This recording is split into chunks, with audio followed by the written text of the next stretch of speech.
Attention BART riders. Hey, San Francisco, I'm Ben Kaplan, and this is the podcast where we define who we are and who we want to be. We are diverse. We are innovative. We are inclusive. We are change makers. Problem solvers. Activists. Leaders. Citizens. We are open-minded. Optimistic. There's hope for a better tomorrow. And you gotta give them hope.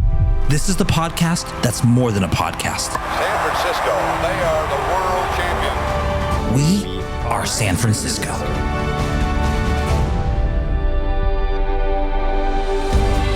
Today, we're chatting with Rodney Fong, President and CEO of the San Francisco Chamber of Commerce.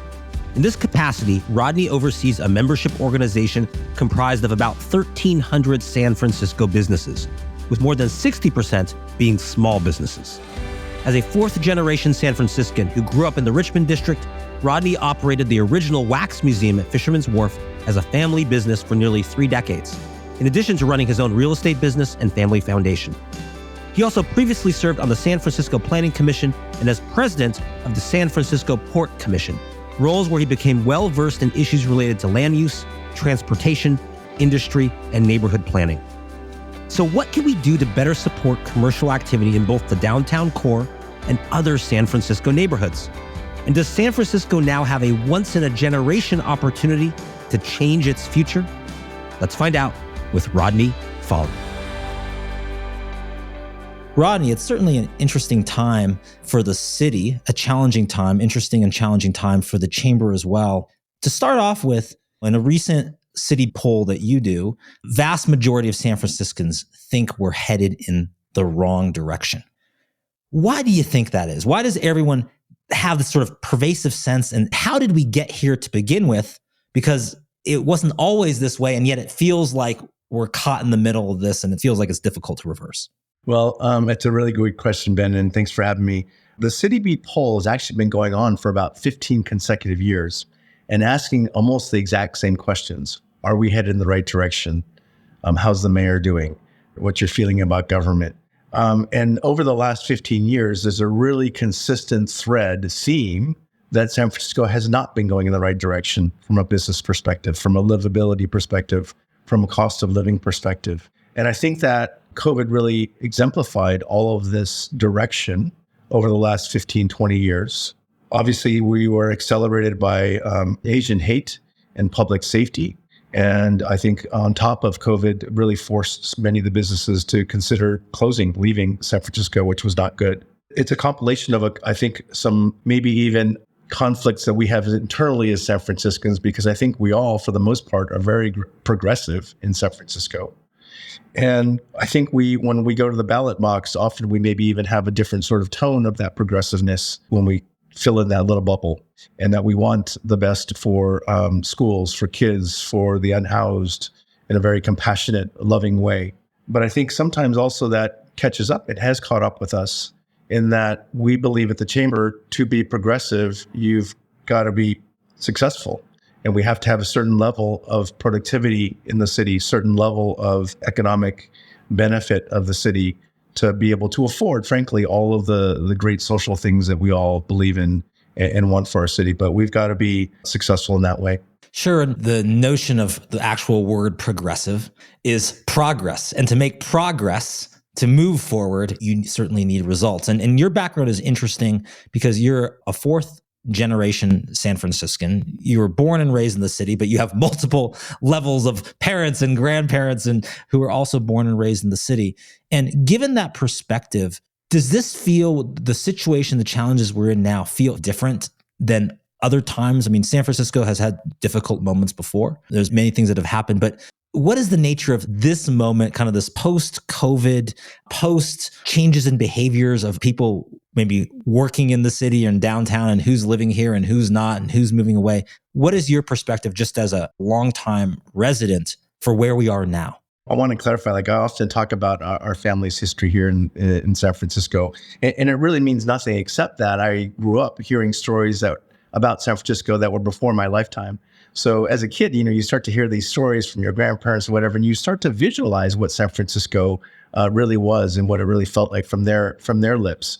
And then you put it together with your own history and research and you have a deeper understanding. I think what's changed for, let's say, our generation, maybe than our grandparents, is that we have fewer and fewer multi-generational families in San Francisco to carry on some of the political movements, some of the investment in San Francisco. And the transitory nature of San Francisco is a blessing and a curse. We have so many people that aspire to be here for so many reasons, which are beautiful and wonderful, to identify with themselves and find themselves and not be typecasted as they might be somewhere else. But that also means that there's a lot of education needed for those new residents to understand how the city actually ticks and works.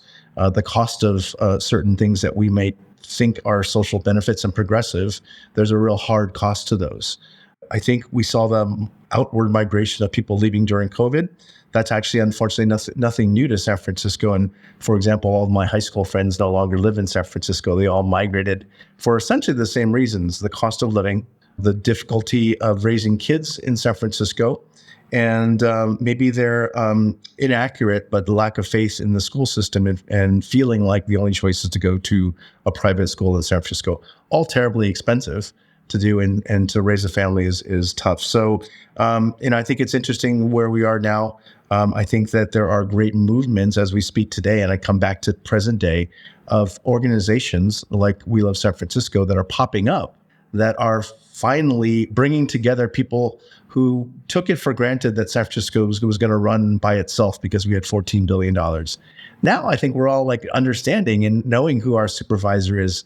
People now understand maybe what district they live in and actually can call it out by number, understand a little bit about how the Department of Public Health works, or who actually runs Muni, who runs the parking program and ticket program in San Francisco, and really starting to get into the underbelly of the city. And I say that and I encourage that, but not necessarily in a critical way, but just really understanding how San Francisco works. And it's complex. It's frankly has been my hobby and my profession. I'm curious how the city works, how it works underground, under the street, and how it ticks. So some of my background is actually really kind of culminated in a weird way to be in this particular role at this particular time, understanding the planning. I was on the planning commission for 8 years and understanding how city planning works, served on the port commission, understanding how the port works and Fisherman's Wharf, et cetera.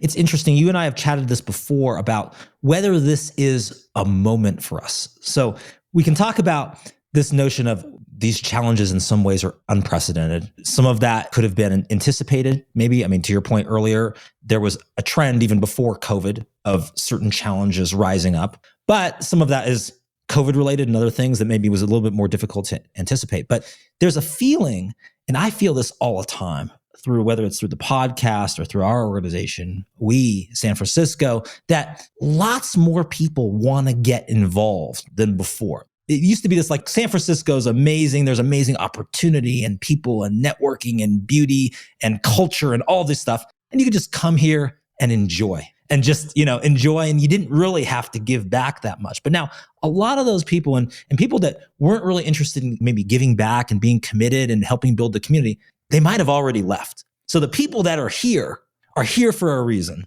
They're here by choice. They're here by connection. And there's this energy forming of people that maybe were never been involved in civic engagement, never been involved in government politics, that suddenly are now like, we're stepping up, we're stepping in. Do you feel that too? Because to me, it's palpable. Ben, this is right on and exactly where we are. This is a once in a generational opportunity for San Francisco. And we are San Francisco. We are San Franciscans. A lot of people who didn't leave San Francisco are here to try to help fix it. And I think a lot of people left because they had to or opportunity reasons. But those who stayed, I think, are really, really committed. So you've got a real kind of like almost like a broth, a bouillon, a consomme that's been boiled down to people who are here right now today that want to fix San Francisco. And to our shared point and energy, people are paying attention. And it's not necessarily bad guys versus good guys and good guys versus bad guys. It's just really understanding how the city works. And more importantly, I think we all have a role, as we're all becoming more informed, to call out a vision, to call out a direction of where we want to go. We all want change, but the next step is to really call out that vision of what San Francisco wants to be when it grows up in its next version. And I get personally very excited about that. I get very excited, and partially why we do that City Beat poll, to find out where residents are, where voters are in their mentality. Do they enjoy that open space and that commitment to our park system? Do they enjoy the vistas? Do they enjoy the freedoms of San Francisco? But what parts do they not enjoy? What parts have sort of fallen potentially and need to be corrected? So how we get people on the same page of what the vision is, this is something we share at the Chamber of Commerce, and we believe there are certain great opportunities, visions for the city in the coming future here.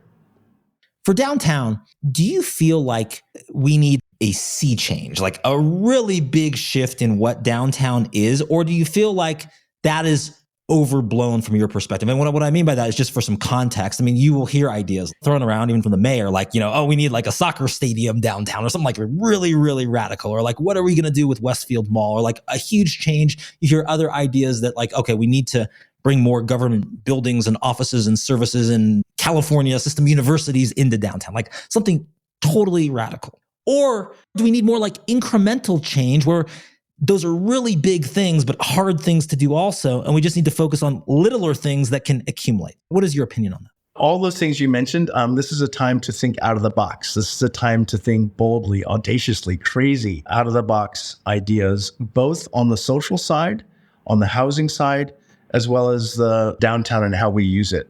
So all of those things that you mentioned all are opportunities to think big right now. I'll share with you our thoughts, or at least my thought, is that because San Francisco had a different reaction to COVID, and because our downtown very specifically had a different reaction than other downtowns, in my opinion, we have more of an opportunity than any other city. And we did an interview with the New Yorker about San Francisco being potentially a beacon, the first person in to think about and reimagine what downtowns and what urban settings are for, how they're used. And so, I don't know, maybe I'm overthinking it, but that's kind of like a big responsibility to be able to call out what downtowns and former central business districts might have been before. It's kind of a clean slate that San Francisco has, or at least a cleaner slate than other cities. So yet again, whether we like it or not, San Francisco is at the cutting edge of so many different things, technology, medicine.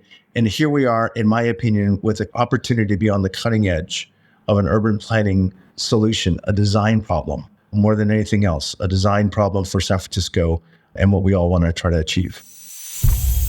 Hi, I'm Ben Kaplan, a passionate advocate for City College of San Francisco, and I'm running for the Board of Trustees. Our college is key to solving our city's toughest challenges, from creating essential worker pipelines to achieving financial security and reigniting enrollments. But we need your help. Donate now to support free tuition and transform City College into a model of educational opportunity. Join us in making a difference. Visit votebenkaplan.com to find out more. Now back to the show. Do you think that we should take this notion of there's going to be fewer people working downtown as a given and an input and we just deal with it? Or do you think we ought to think about how do we get more people coming back to downtown? Where is it in the incentives of companies, of individuals? It's a better experience. So do you think it's like, oh, it's a given and it's just change and we're just going to adapt and change the nature of what downtown is? Or no, it doesn't have to be that way. Let's bring people back. And if we're giving people a reason to come, they'll come. I think it's the 50-50. And I think we would make a mistake again by pulling all of our eggs in one basket. And I think you have to think about San Francisco as an investment portfolio and diversifying our uses, the types of people, when they're here, how many. And so half of the job is to calling people back to office. And I think we'll start to see a little bit more. But are the days where 9 to 5, whether you like it or not, you have to be in front of your desk or you're going to be marked down as tardy or absent that day? I think those days are gone. I think that in San Francisco in particular, we have a really high intellectual community. And for the most part, they're responsible. They're task oriented. They're inventing something. They're creating something, and it's not because they're forced to be there necessarily. It's because they're on a personal mission to solve something in the bioscience world. That drives people, and for those type of motivated people, highly educated people, it doesn't matter where they are. They're going to get their puzzle solved. They're going to do their work. So we're calling people back to office, but then also thinking about how we use the downtown and our dependency on BART. BART and mass transit, BART was really designed to to help San Francisco be that hub. Well, that's still going to be possible and important, but there are all other hubs that are happening in the Bay Area. And often we think about San Francisco as just San Francisco, and some might argue that we are the epicenter of it. But the Bay Area is so powerful. From Sacramento to San Jose, all of our infrastructure, all of our other businesses that circulate around San Francisco, the investment opportunities, the academia is so important to any major city.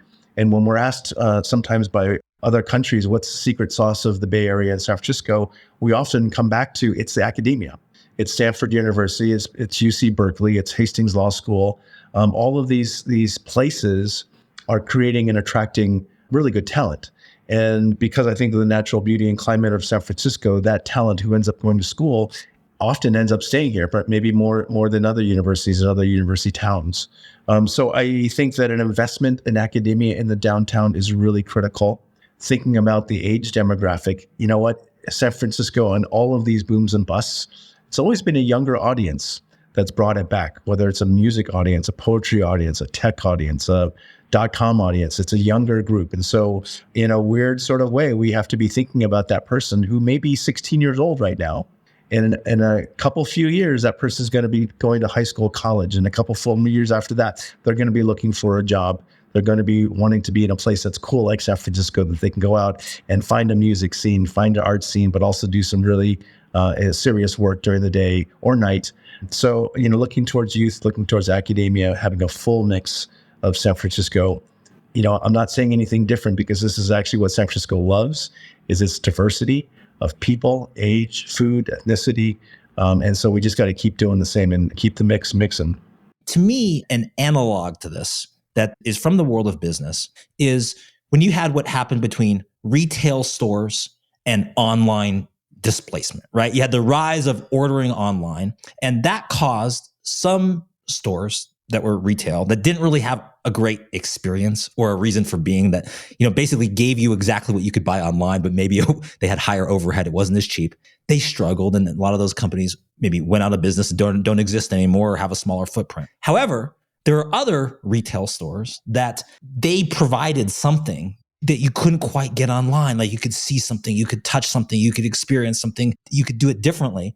And those businesses have thrived even with the Amazons of the world and everything else, where you can get a lot delivered to your door. So to me, what do you think about that as an analogy? Like, if the city is our store, we've got to figure out, how do we provide a great experience that you can't get anywhere else? That if you stay at your home, you can do a lot of things to interface with the same people, but it's not quite the same. That out so we can have a really successful city, like a really successful store? It's a great question. I'd love to talk to someone sort of like in retail marketing theory, behavior.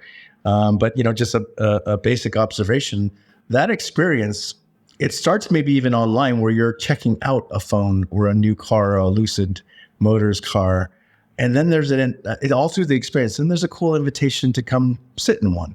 There's a cool invitation to experience the showroom at Stanford Shopping Center or wherever, Corn Madera. There's an invitation to experience a test drive. There's maybe an electronic digital invite that comes to you to check out a showcase night. But I think it's all about the experience. And those retailers that you mentioned that are doing well and have pivoted in that sense, it's all about the experience. Apple Store, Lululemon Store. It's before you even walk into the store that you're expecting a really nice experience. And maybe Nordstrom's, even though there's irony in it closing in San Francisco, there's some irony that they started off with customer service is most important. And, maybe they had it right in the beginning, and for whatever reason, shoes were easier to buy online. And that experience was different. But I think, what's so funny is that while it's a digital world, what I just mentioned is still a very human interaction. How you doing, Ben? What size are you? If those look good on you, let me get a belt that matches those shoes that you just tried on. I mean, those are personal experiences I think that people still need, enjoy. And this is why we live in cities. This is why I think we gravitate toward each other as humans, for that type of energy, that type of feedback. How these shoes look, and they look pretty good on you. That is good positive reinforcement that I think humans need. It's interesting because when I think For a year, I lived and worked in Santiago, Chile. There's a program there called Startup Chile. They had, startup companies from 75 countries around the world all gathered there. And what I can tell you was they all wanted to come to the Bay Area. They all wanted to come to San Francisco. And the question is why? What was it? Well, I mean, there were sort of practical reasons of at that time, there's a lot of funding. You want to get your company funded. There's sort of other things that to be a big time startup, you want to come be in the major leagues and stuff like that. There's that. But if I had to boil it down to what it was that there was this notion of you're going to have these happy, accidental collisions with other people, other companies, other interactions that you can't predict. Like basically, you're coming to the world's capital of serendipity and positive things that can happen because of those interactions. And what I feel like is that hasn't changed. That's still at the root of it. And in fact, people are almost hungry for it because we've been kind of social distancing for a while, or we're more disconnected. We're not together in the same office as much. There's even a hunger for it even more. Don't you think that could be at the heart of this experience where all of these opportunities that relate from our relationships and people and things that can't be planned are here, and come back and experience that? I think that's why so many people are attracted here. That's why so many people who are here stay here. It's that chance of collision with someone, and it's not about money, that is doing something really cool that you're sitting next to on the bus at a movie theater. Odds are that person is doing something pretty cool. It could be an artist. It could be a teacher. It could be a tech person. It could be a finance person. It could be a bioscience person. All of that literally could be in one movie theater. It is in one movie theater if you'd sort of ask, poll, and talk to the person next to you. So that chance and collision is important, I think. And I think it is part of the secret sauce going back to academia, and maybe this is why academia and in-person learning in campuses are so important. So if you think about maybe another parallel, Ben, is San Francisco as a campus, where you have recreational areas, quads, lawns, you have a sort of a dining area, you have a dorm experience, you have theaters and speaking halls, which are a different type of experience.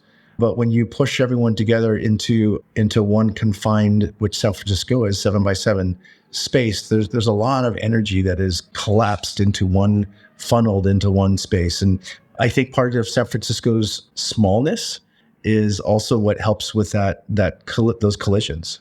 Well, and you sit in an interesting space because in your role, you sort of have a lot of the liaison role between business sector and government sector. And how does that work together? Do you think, here's what I hear from a lot of business people, and tell me if you agree or not.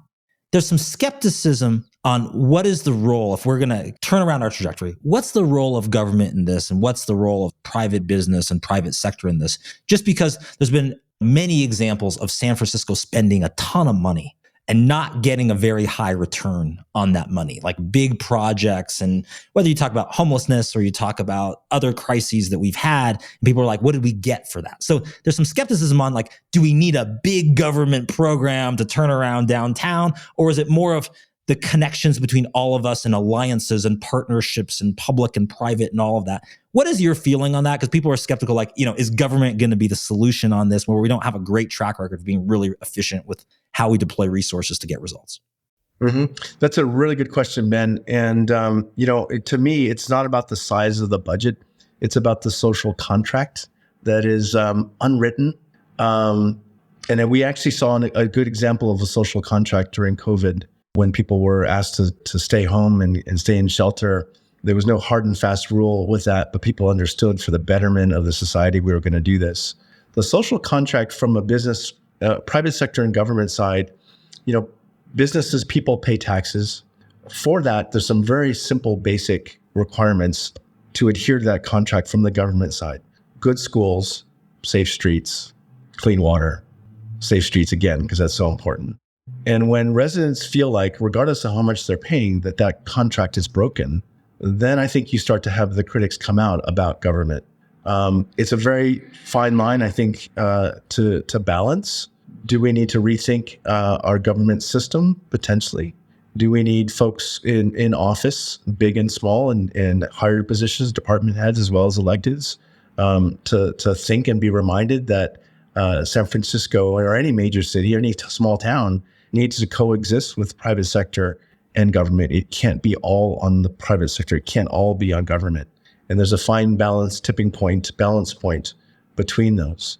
As of late, I think that San Franciscans don't have that confidence. You see businesses that left that definitely felt they didn't have that contract, that social contract in place, and they weren't receiving the same kind of value that they were. What's interesting, and going back to your history question, over time, San Francisco's budget right now is close to $14 billion. $1 billion spent on homeless services in specifically. Was San Francisco a much worse city when it was $7 billion, half of that? And did we get twice better? Did we as residents, did we receive twice as many benefits?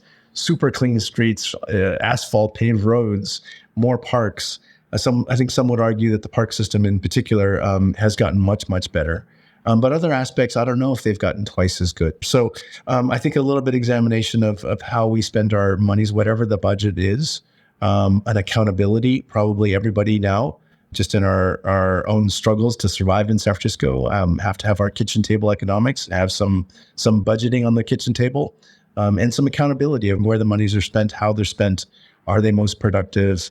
Are they double dutying and sending 3 different organizations to the same thing? So accountability within departments, much like you would in a business, to make sure that you're just most efficient. Hey, it's Ben Kaplan here. Want to join our movement to get San Francisco back on track? Attend a We Town Hall event or stop by our popular We Happy Hour meetups. Better yet, join our data team, take the census, or help us audit the city budget. To join the movement, text us at 415-301-6700. That's 415-301-6700. Or learn more at wesanfrancisco.org. You bring up an interesting point on the budget, because to me, budget is how we spend money, but it's also an indication of where our priorities are. Where do we choose to spend? Where's the relative priority? It makes me feel like, do we just need a reset? Because like maybe a lot of other entities, San Francisco seems to just add on layers and other things and bigger bureaucracies. And I kind of think back to, like, let's say 2017, right? Instead of $14 billion budget, we were at $10 billion budget level. And a lot of people had a higher degree of confidence in public safety, less of a fear of civic disorder, felt like things were run better. And so the question is, do we just need a reset? But yet it seems like in the city that reset is hard. If we just want to reset back and say, hey, that was a pretty good level, things were pretty good, let's reevaluate. And what is the root of that? It feels like it's the root of all of these niche special interest groups, which may have a point on a certain issue. But then when we want to take into account all of those interests of all of those groups, you just get layers and more budget and more things. And everyone's so afraid of offending anyone that might have, saying we need to reset the budget back to 2017 instead of what it is now, because we've got to rally our community around our key priorities. And what you do is important, but it's just, not a priority right now because of the crisis we're in. It just seems like we're afraid to offend. And so because we have a lot of money in the budget, we just keep adding to it. Keep that group happy, keep that group happy. They'll vote for me. I'll get reelected. And then there's no counterbalance to that. Agree or disagree? I think that was the past, and I think it's changing now. I think that people are becoming less fearful of calling it out what it is. And you saw that with the owner of Gumps, who wrote a very strong recent full-page ad letter to city and state officials.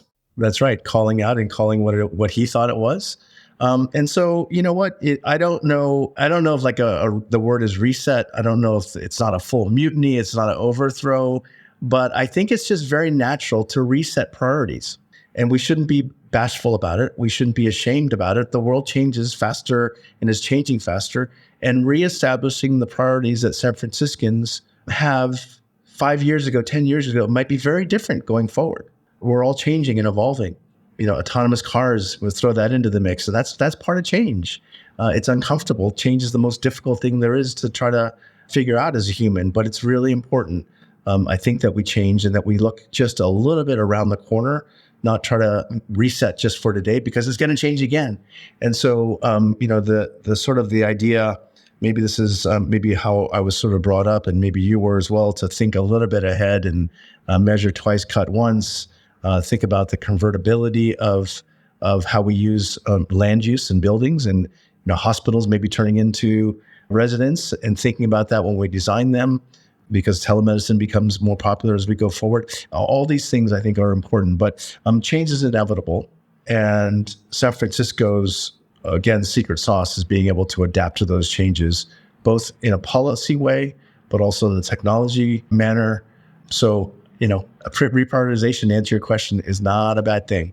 To extend our conversation from downtown to all of the other areas and neighborhoods, and especially from a business perspective, how do we make it feel like, because we have maybe a shared interest in downtown from the point of view of the health of the city, and also drives a lot of the economics of the city, which, to your point earlier, allows us to afford things that we want to do.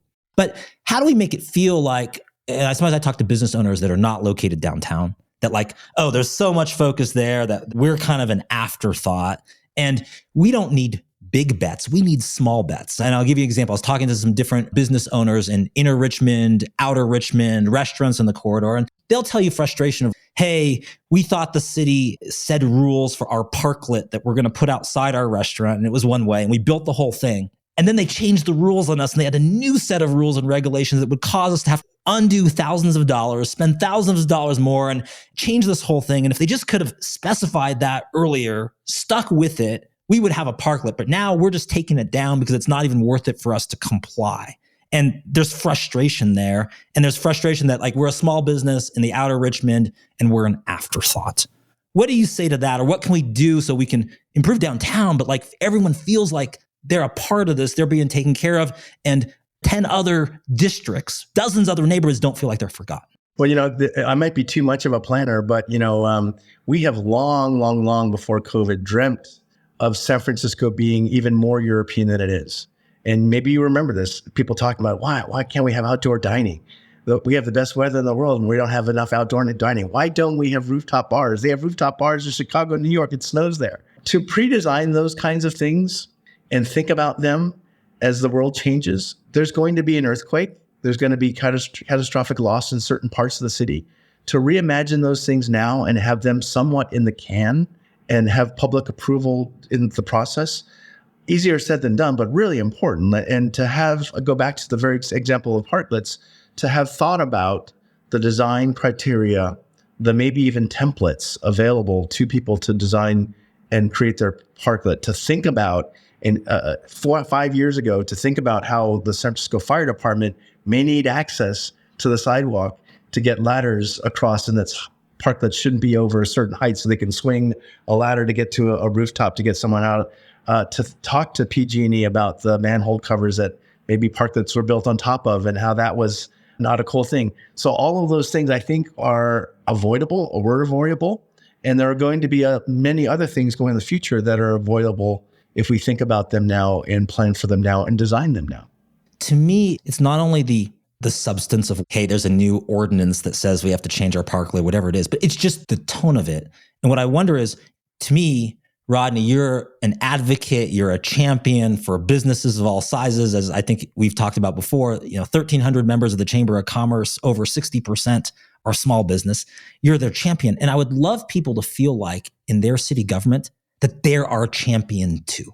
That like a little bit of Rodney could rub off on others to say like, hey, we want you to be successful. We want your business to be successful because when you're successful, we're successful. And right now we absolutely need that. And so I wonder, how do we change a bit of the culture and also the perception of the culture that the government is not there to create a roadblock and create an obstacle that impedes me. They're there because we're part of the same community to help us succeed. What could we do to make that a little bit like rub off a little bit more?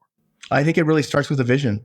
And this is a really difficult thing to do, but San Franciscans, if you really threw them all into a room, I don't think we're really that far apart from all the things we ultimately want.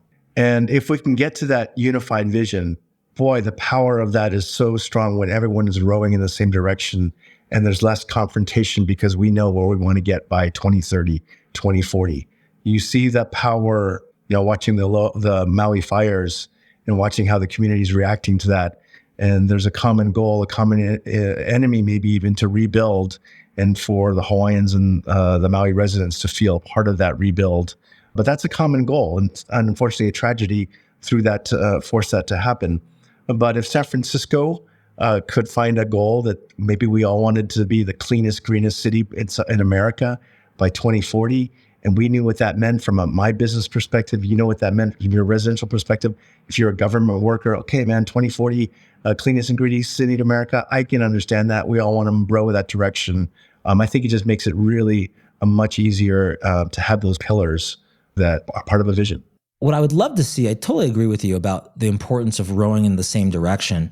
And the question is, how do we make it in everyone's best interest to do that? And I really mean everyone, whatever the labels are, moderate or progressive, whatever the demographic labels are, whatever your ethnic background is. Because the issue is, and that's why I feel like we need a movement of people, of the community, because if you feel like all your other people in this boat with you are all doing whatever, looking out for themselves, making sure that they have, the cushiest seat in the boat, then the tendency is to do the same for yourself, because there's no point in us having this common vision. And so how do we get ourselves, and what can we think to say it's all in our collective best interest? Because we actually would go much further if we all just rowed in the same direction. But lots of things block us. And also, some people don't even feel like they have maybe a fair seat in the boat. I mean, both you and I are from the Asian community, and you feel like, are we often considered an afterthought, even though we make up over 1/3 of the city, unless it's election time and people need votes or something like that. So how do we, one, people make everyone feel like they got a seat in the boat, and two, it's in everyone's best interest to row together, to your point, to the vision of the future? Yeah, equal voice is so important. And not to get too philosophical, but the sufferings that people have, I think you really have to look at that. And when I say suffering, people's imagination goes to maybe people in deep, deep poverty, to people with drug addiction. But there's some even common suffering in San Francisco of people just trying to make it in San Francisco. The overhead and the stress of a $2,500 apartment for a 1-bedroom for a young person, the stress of a mortgage, the stress of trying to get your kid into school, the stress of trying to hold down a job and pick up the kids at school. There's a lot that weighs on all of us. I don't know how the city would be if the stress level came down a little bit and that suffering came down a little bit, if we would be less competitive with each other and trying to claw and, get to the top. The flip side of that, my own comment is that this is a very successful city because it's competitive in a business perspective, competitive in an intellectual property perspective. It's a race, and big cities gravitate, I think, a lot of those to the call for a lot of those types of people. I don't know your answer. I would love to help try to figure that out and ease the suffering and let people become more civic minded, for people to think about their neighbor. It sounds so basic, but it maybe goes back to the beginning question in our conversation about so many transient people in San Francisco. Do we really know each other, Ben? Are we really San Franciscans? Are we San Francisco? And I've got a really good friend who is born and raised here as well.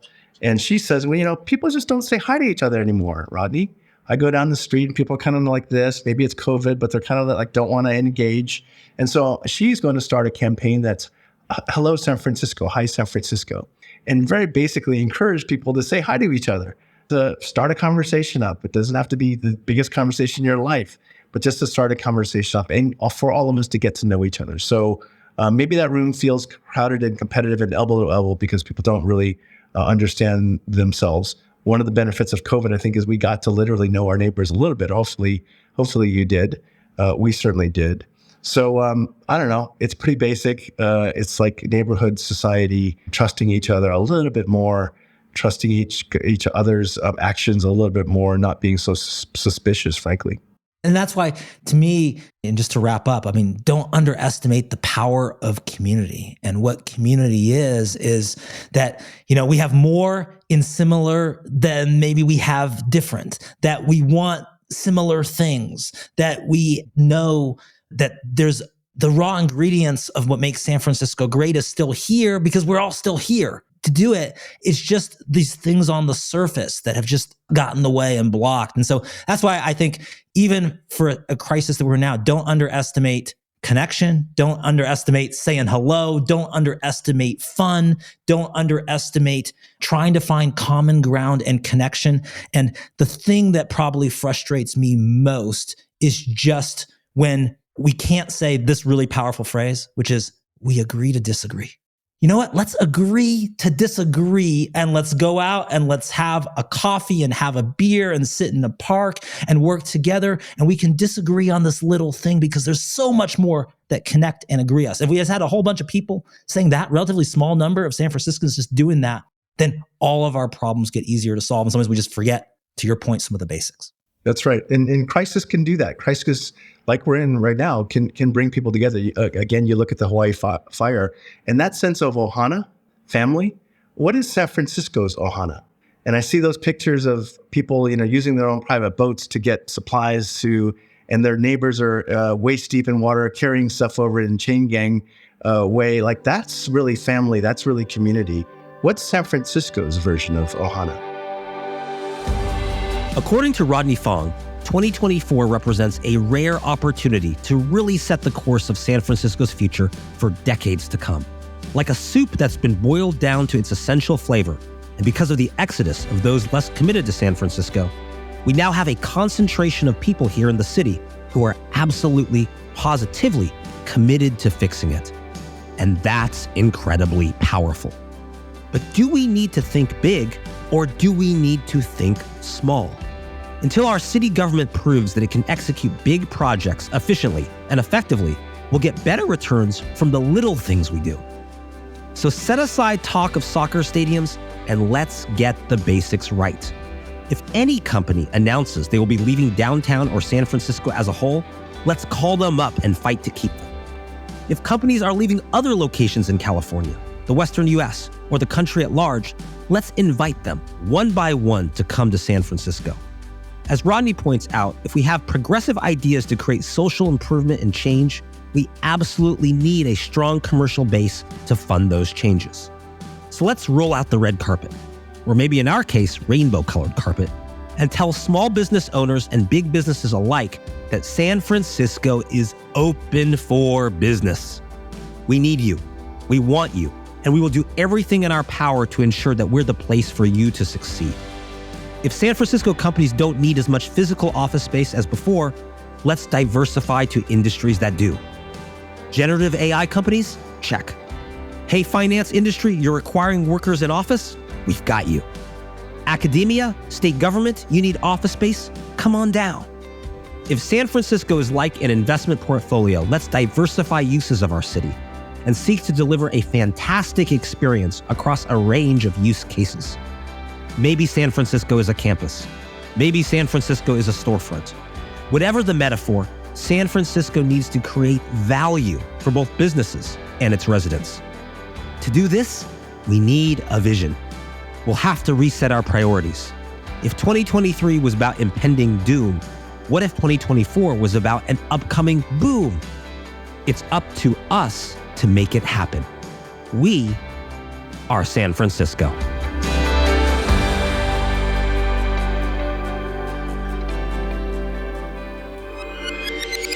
This amazing episode was brought to you by Top Thought Leader.